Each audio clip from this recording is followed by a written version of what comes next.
Hey, welcome back, knife nerds and everyday carry people. It's the Big Canucker here, and I've got a video here for you today. Oh, by the way, I hope you guys enjoyed that Patty Potato Peeler, Stefan from Patty Potato Peelers chat. It was awesome. I gotta say thank you so much. Yeah, if you are looking for another channel, go see Stephen over at Patty's Potato Peelers. Wonderful, wonderful guy.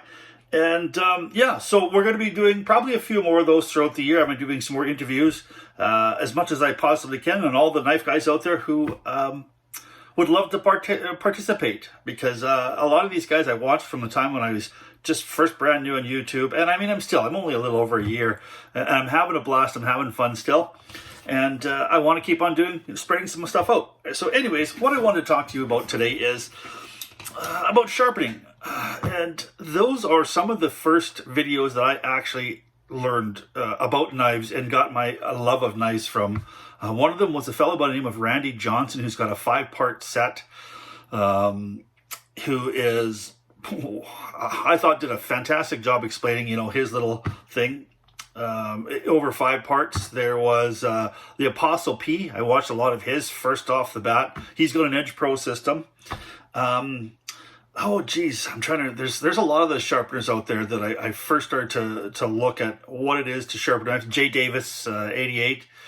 He's I don't think he's not on YouTube anymore.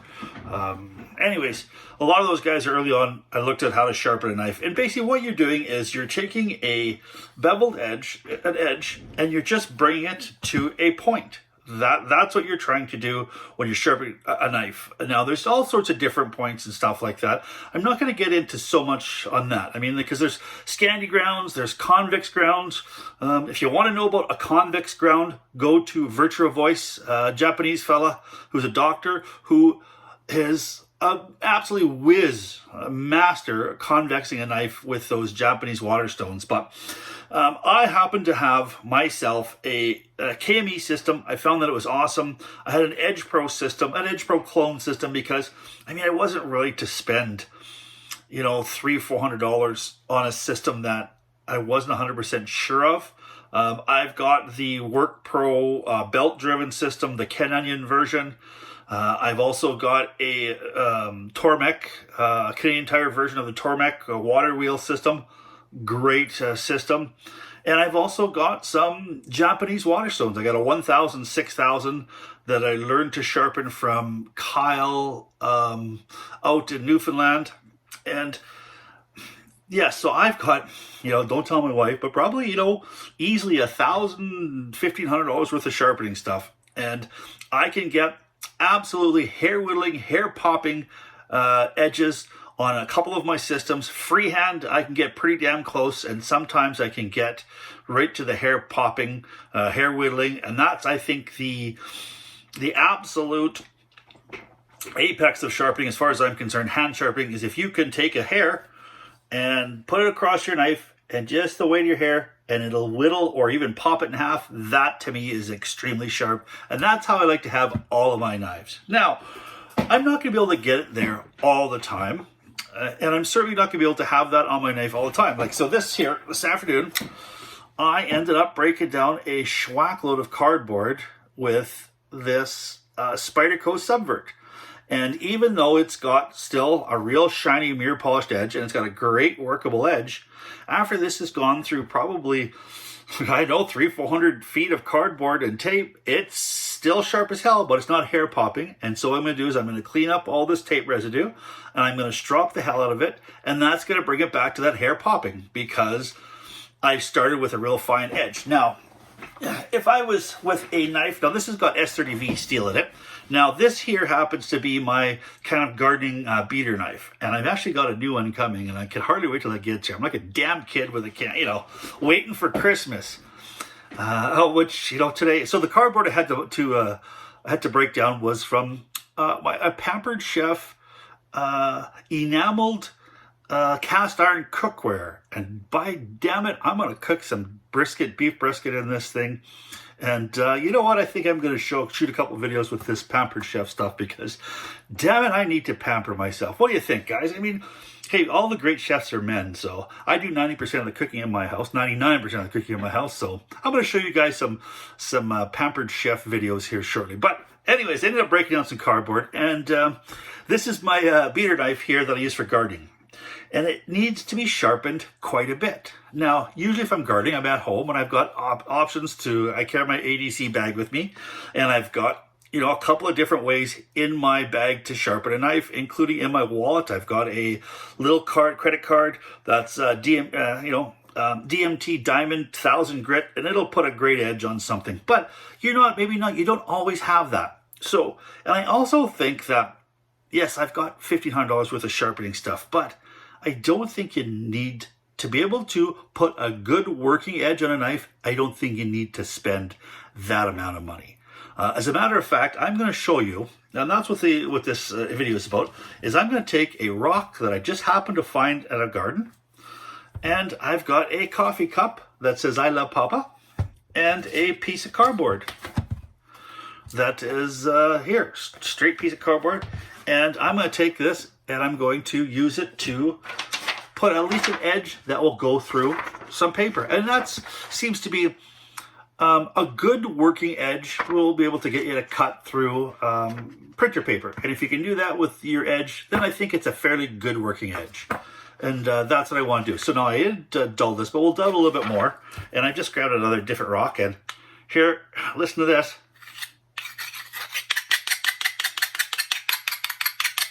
Oh, I hate that sound. And that's the sound of awfulness.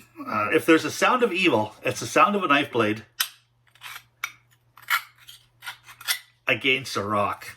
Now, I did do this pretty dull. Now, you're not going to, this is going to be more or less, let's just say you're out in the bush, you're skinning up a moose, and you dull your knife. Well, you can take an average rock, or even say your window on your truck, the very top of your window, that is actually very, very hard too. And that will, now you're not going to want to use this rock or this coffee cup or that window to bevel an edge. You're going to want to do that just to get a working edge back. And just to show you that there's no edge on here whatsoever. She's pretty damn dull. She's not pokey dull, but she's pretty damn dull. So let's try that out, and let's just go with the rock. So let's go downstairs here, and so as you can see, she's just a pretty much your average kind of rock just from the garden, and you can see that most of your stones are going to be fairly flat, and I think that's what you kind of do, is you want to try to get an edge that's kind of flat, and so you just want to kind of treat it like a regular old stone. So now, if you go along the edge here, I'm gonna try to figure out how to do this, which is the best way to do this. As you can see, I gotta give myself a little bit of a poke. As you can see that there is the steel starting to form up on there. And that's the one thing you'll want to do, is you'll want to make sure that, there we go. If your rock will dull a knife, it should sharpen a knife. And that's kind of basically what I wanted to do, is just use it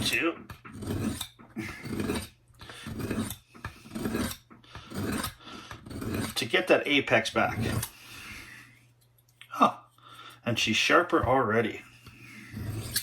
Now this is going to build up lots of steel. It's going to load up very fast, because this rock is not designed to unload the steel like a regular sharpening stone. If you've got an Arkansas stone, a lot of those other stones, I mean, part of the reason that they make good sharpening stones is they use a type of stone that A is hard, and B will actually give up the embedded steel. There, she's starting to get sharper here now. Do I have? No, I didn't bring my water with me. Oh well. Okay.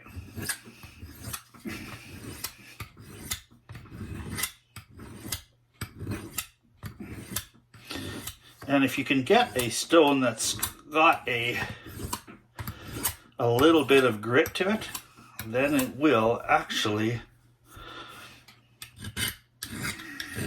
it will sharpen a whole lot faster.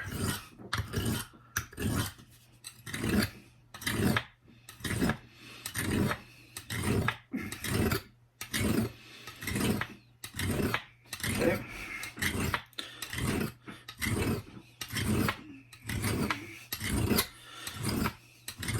Okay, see, she's starting to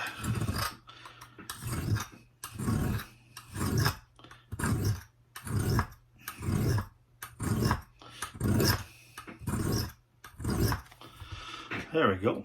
Oh, starting to get a little bit of an edge to it. Now, most of my edges I like hand sharpening to about 20 to 25.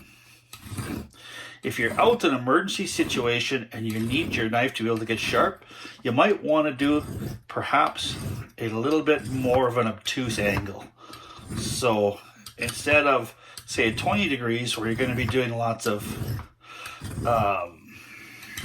grinding into the bevel, you'll want to choke up a little bit on your knife and do a 40-degree bevel that's more like a axe that's going to be tough than it is. There we go.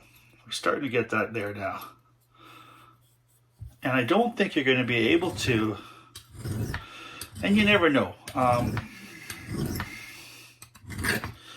So basically what you'll want to do is you'll want grit. So on, I watched a kind of survival channel, and it was, oh, I'll be darned if I can remember his name, but he won the 100 Days Alone, and he was out in Patagonia, and he brought with him a multi-tool, and he used, of course, the multi-tool blades, and he brought the one without the S30V.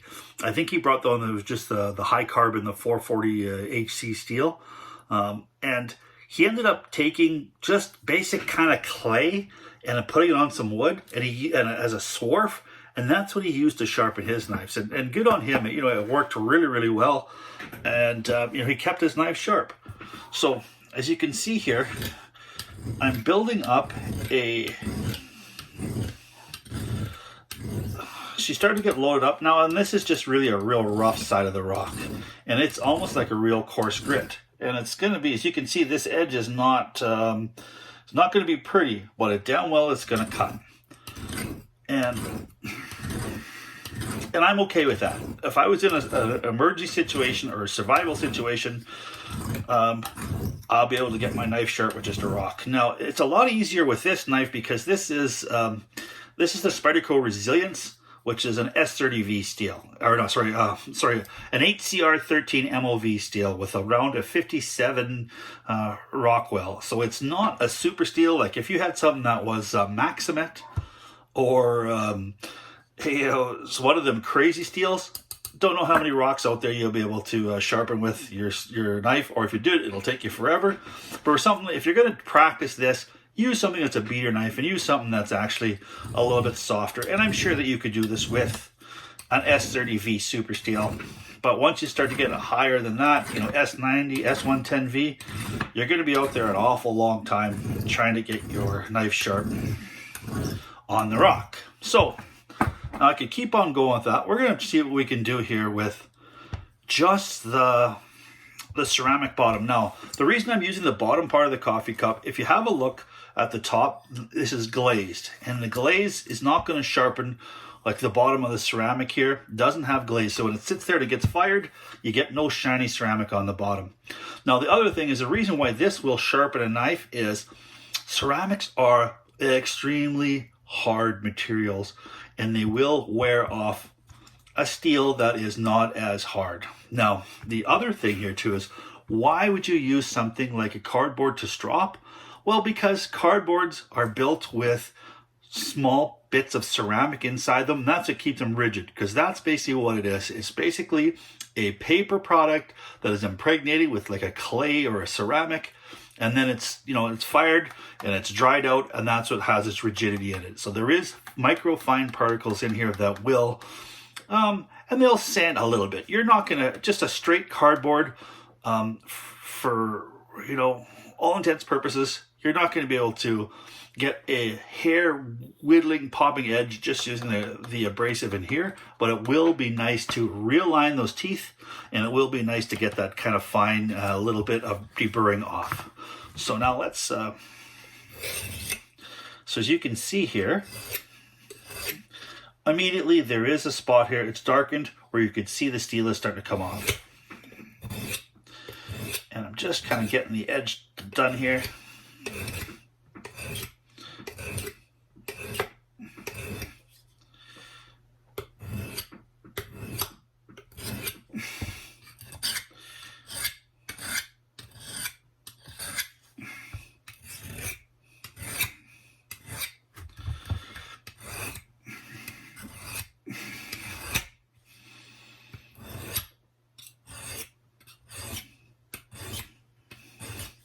First time I'm doing this, so there we go. She's a ragged edge, but it's definitely sharp. Now when I started this thing wouldn't have cut my hand hardly at all.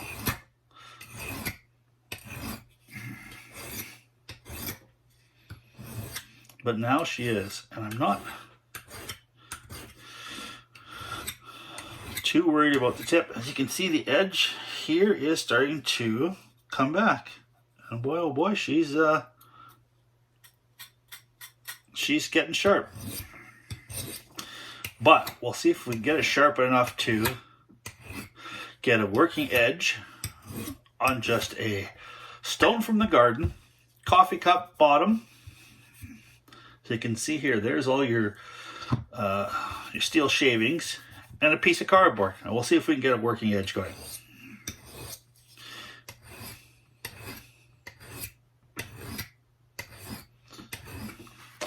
All right, let's try a little bit of the stropping. Now, how am I going to do this? All right, here we've got an old, this is my Spyderco stone here with my little spray on it, but we'll use that for now.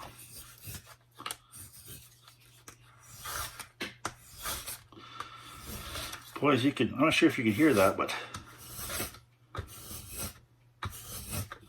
it seems like it's doing a little bit of, there's a little bit of steel being left behind here. And that is because on your cardboard there is microfine particles. Yeah, there we go. We're just going to give this a few more passes on here just to see what we can do.